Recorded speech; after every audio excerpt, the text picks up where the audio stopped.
shining bright lotus.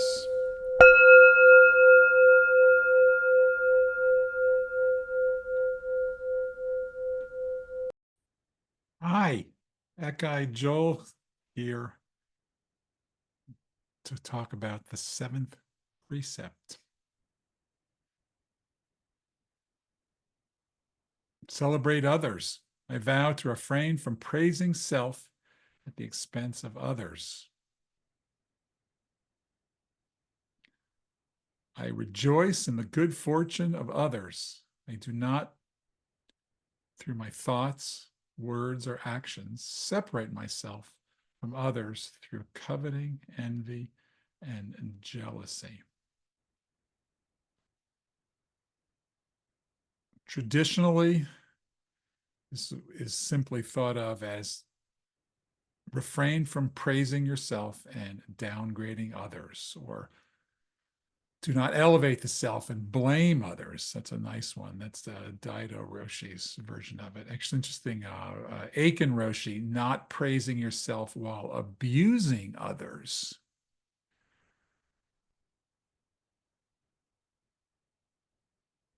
I appreciate that this is in the cluster of precepts that have to do with our relationship, our interpersonal relationship, and this one really points to the notion that we're not separate. Okay, and so you see that right in Junpo's words. Uh, I do not, through my thoughts, words, or actions, separate myself from others, right? So it's like, well, we're not separate, but my thoughts and my words and my actions separate us from others, right? And then, of course, they say through coveting, envy, or jealousy. And so it's interesting because in the Junpo Roshi's, he's really starts to address the emotional integrity and maturity. And so it doesn't say don't covet, don't be envious, don't be jealous, because feelings are information. It's like when we notice coveting, I want that; envy, I deserve that; or jealousy,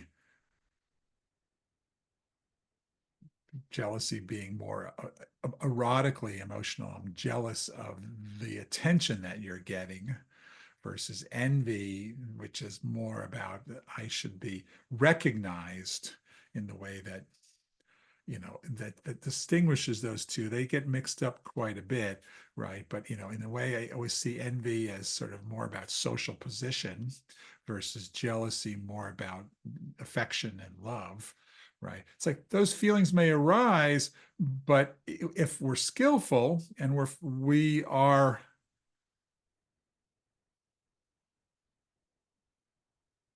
not separating ourselves, we're seeing that those are asking us to get the information and then skillfully respond. What is it that I think that I deserve? What do I ask for? How do I set up the transparency to be able to create a healthier relationship so that I have nothing to be jealous about, right? Coveting, is that something that I really deserve? How important is that? Okay, so in the Junpo Roshi, Junpo's celebrate others, there's, of course, he spins it positively. I rejoice in the good fortune, right? Which also shows up in the four Brahma Viharas, which is sympathetic joy. I find myself having the joy of seeing you have joy in your particular life.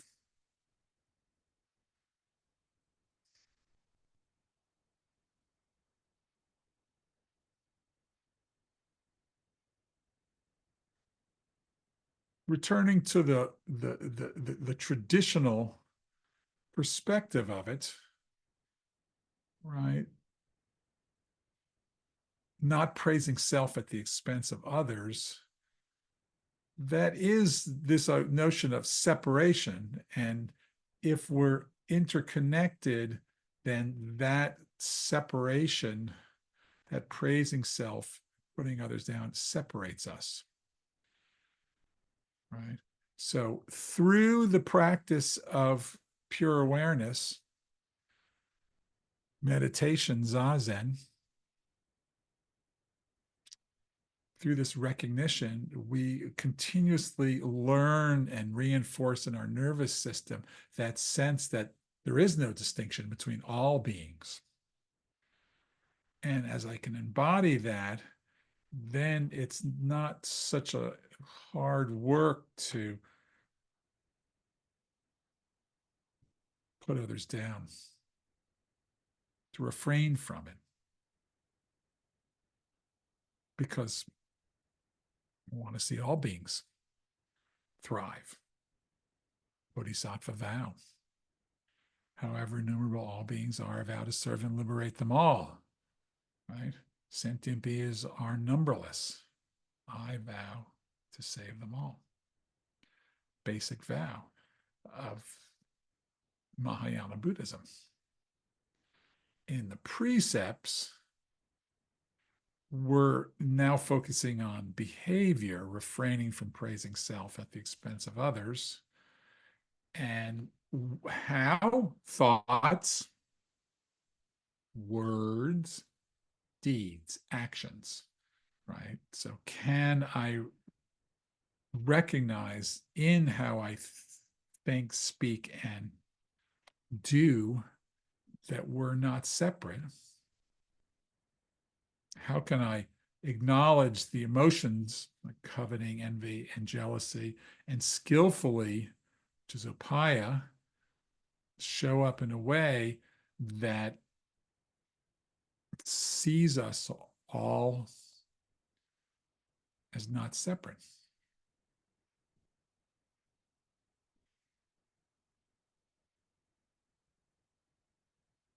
The early Zen peacemakers version of this is kind of nice. It's interesting because uh, with humility for the duration of this day, speak what I perceive to be the truth without guilt or blame.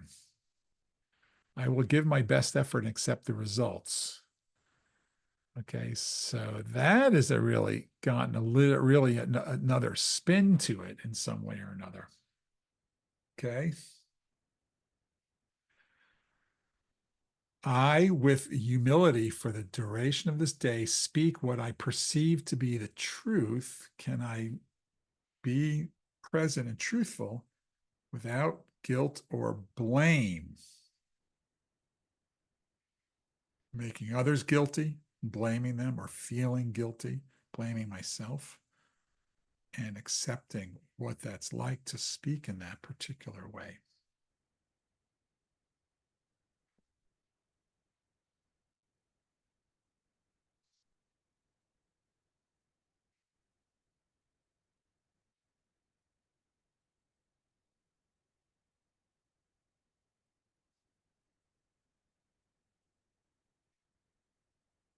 So this precepts it invites us to take responsibility for our actions,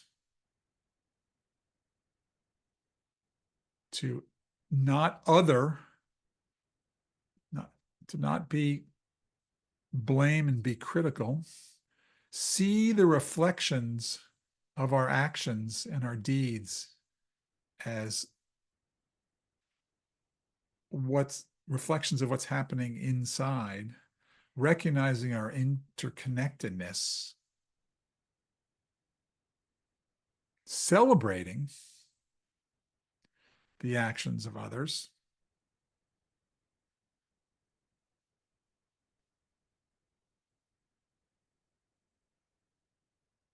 not speaking separately,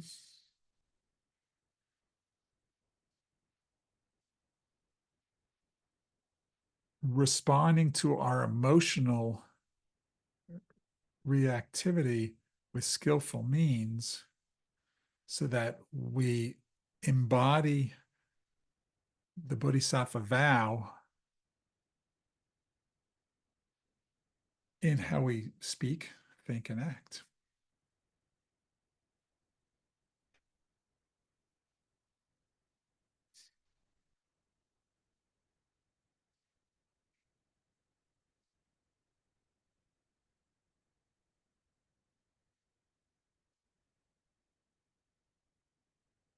One more time. Celebrate others. I vow to refrain from praising self at the expense of others. I rejoice at the good fortune in others. Sympathetic joy. I do not, through my words or through my thoughts, words, or actions, separate myself from others through coveting, envy, and jealousy. And those three feelings, excuse me,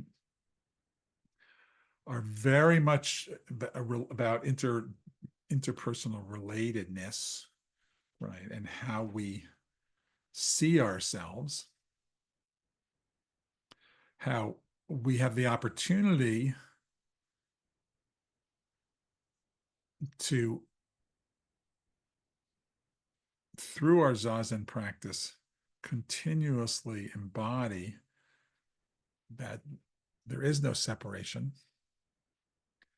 And thus we can reflect on how our emotions often are in response to that feeling of separation. And from there, respond skillfully.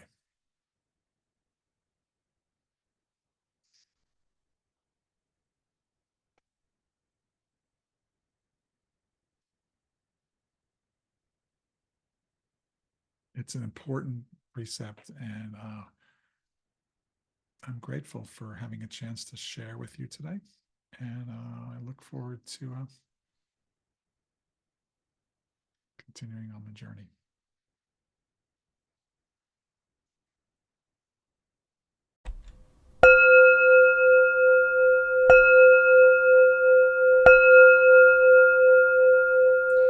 Shining bright lotus.